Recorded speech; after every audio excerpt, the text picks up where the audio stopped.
과정이 쉽진 않아요. 이 튼살은 최고인 것 같아요. 문제는 이제 임신 중 붉은 튼살이죠. 임산부님들은 대부분 출산 이후로 붉은 튼살 치료를 미루게 되는데 출산하고 1년은 쉬어야 되는 이런 게 있나요? 동구네가 떴습니다. 안녕하세요.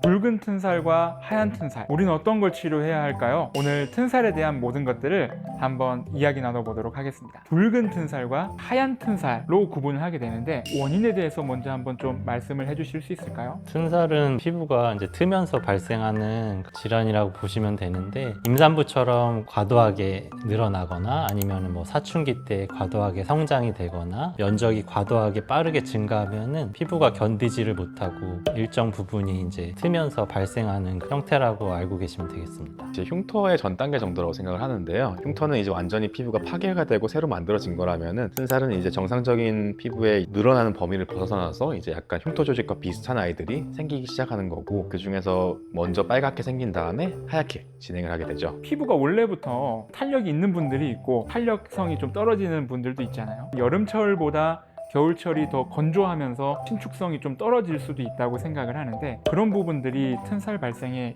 영향을 좀 끼칠까요? 피부가 이제 탄력이 떨어지는 분들이 더 잘 생길 수가 있고 이제 보통 천천히 이제 피부가 늘어나면은 트지 않을 텐데 갑자기 특정한 환경에 의해서 피부가 늘어나게 되면 생기는 경우가 많고 피부가 뭐 건조하거나 상태가 좋지 않으면은 더 튼살이 쉽게 발생할 수 있을 것 같습니다. 인부님들이 많이 바르시는 튼살 크림의 성분을 사실 보면 보습제거든요. 100% 막을 수는 없지만 그러면 튼살 크림도 어느 정도는 발생 예방에 도움이 좀 될 수 있을까요? 저도 일정 부분은 이제 도움이 된다고 생각해요. 피부도 좀 튼튼하게 유지하는데 도움을 주고 그런 걸 또 몸에 사용하면서 피부도 더 유심하게 볼 수 있고 도움이 된다고 생각합니다. 붉은 튼살이 10개 생길 걸 9개로만 줄일 수 있어도 의미가 있는 거니까 이제 보습을 많이 하시는 걸 추천을 많이 드리는 편이에요. 그럼 우리는 붉은 튼살이 흰 튼살이 될 때까지 기다려주는 게 좋을까요? 아니면 붉은 튼살에 바로 어떤 치료적인 접근을 하는 게 도움이 될까요? 튼살 자체가 이제 흉터 조직이 되는 거기 때문에 초기에 막아주고 더 진행되지 않게 막아준다면 더 좋습니다. 치료가 더 빨리 되는 거고, 하얀색으로 돼서 위축하고 나면은 그 다음엔 치료가 조금 더 어려워지는 거죠. 치료의 대상 자체가 조금 다르죠. 붉은 튼살일 때는 빨간 것들을 없애주면서 치료를 하게 되는 거고, 하얗게 되면 이제 흉터를 재생하는 쪽으로 치료를 하게 되는 거죠. 최대한 빨리 접근을 해주는 게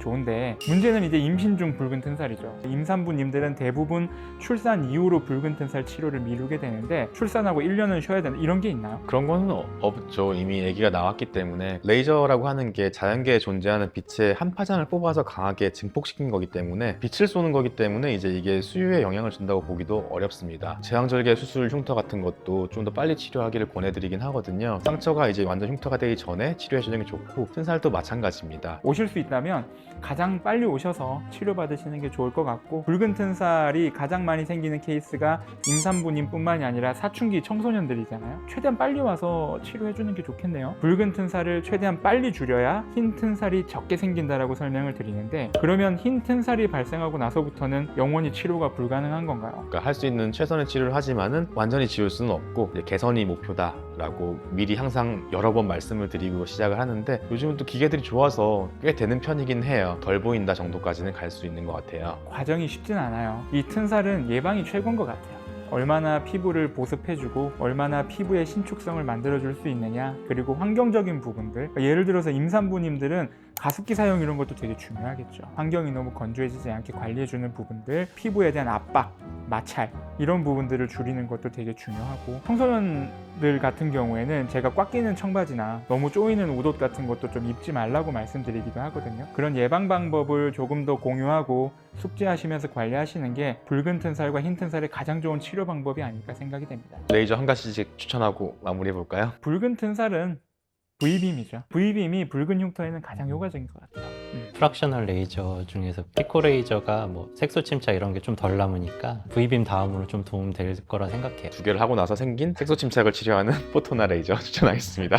환자분들이 또 가장 궁금해하시는 것 중에 하나가 몇 번 치료해야 되나라는 부분들을 가장 궁금해하시기도 하는데요. 오래 걸린다 이렇게 설명을 드리는데 사실 정해진 횟수는 없어요. 흉터의 깊이 그리고 흉터의 강도, 혈관의 형성 정도에 따라서 반응은 달라요. 하지만 확실하게 말씀드릴 수 있는 건 분명히 호전을 볼 수 있고 최대한 피부 손상을 최소화시키면서 꾸준히 하셔야 된다. 1년 이상은 생각하셔야 된다고 말씀을 드리고 길게는 2, 3년까지도 보시자라고 말씀드리는 편이에요. 흉터 치료는 내원 간격이 그렇게 짧진 않으세요. 토닝 하듯이 뭐 일주일에 한 번 오시는 게 아니라 V빔 같은 경우에는 2주에 한 번 정도, 프랙셔널 레이저는 한 달에 한 번 정도, 그 정도 내원하시면서 피부가 회복되는 시간들을 만들어 주셔야 돼요. 세월이 오래 걸리는 이유가 프락셔널 레이저를 통해서 흉터를 재생시키면은 그 다음에 색소 침착이랑 붉음증이 또 남아요. 그럼 그걸 또 깨기 위해서 색소 레이저나 V빔 들어야 되기 때문에 좀 많이 걸려요.